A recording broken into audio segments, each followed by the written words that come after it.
Hello, and welcome to my video about osmosis. This video will teach you everything you need to know about osmosis. So what is osmosis? The simple definition of osmosis is the movement of water molecules from an area of high concentration to an area of low concentration through a partially permeable membrane down the concentration gradient to try and achieve equilibrium. Osmosis is passive transport, meaning it requires no energy. An example of osmosis is egg in sugar solution. The sugar solution has a lower water concentration than the egg, so water from the egg moves into the sugar solution to try and achieve equilibrium. But what actually causes these water molecules to move during osmosis? It is due to water potential. Water potential measures the concentration of free water molecules. It is a measure of the tendency of these molecules to diffuse to another area. The more free water molecules, the higher the water potential. Water diffuses by osmosis from a region of high water potential to a region of low water potential through the water potential gradient.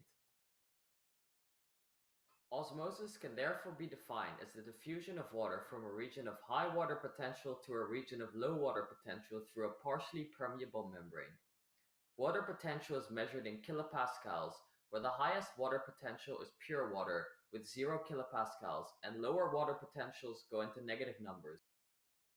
Now let's relate osmosis, tonicity, and water potential.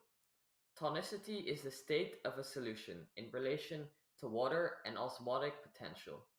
There are 3 types of solutions: isotonic, hypotonic, and hypertonic solutions. Isotonic solutions. If 2 solutions are isotonic, the water potentials will be equal.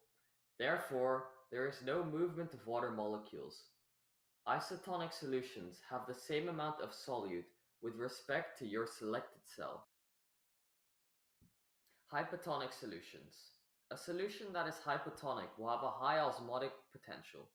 Hypotonic solutions will have less solute like salt and more solvent like water than your reference living cell. Difference in osmotic potential will cause water molecules to move from a hypotonic to a hypertonic solution.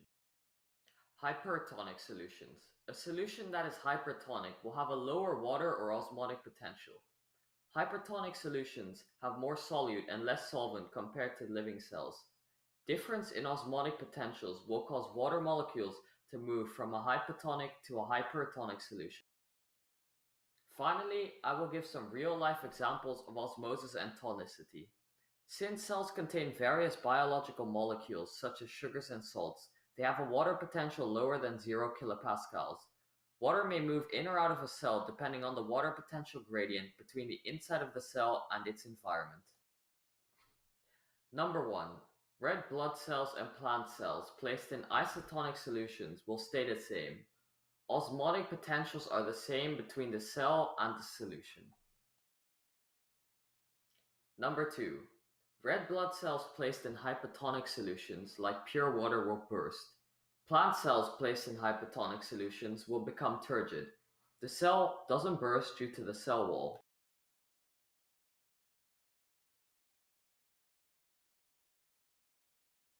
Finally, number 3. Red blood cells placed in hypertonic solution will shrink. Plant cells placed in hypertonic solutions like concentrated sugar solution will become plasmolysed. Tissues with many plasmolysed cells become flaccid.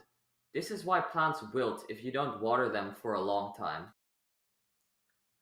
Thanks for listening to my video. I hope you enjoyed it. Created using Powtoon.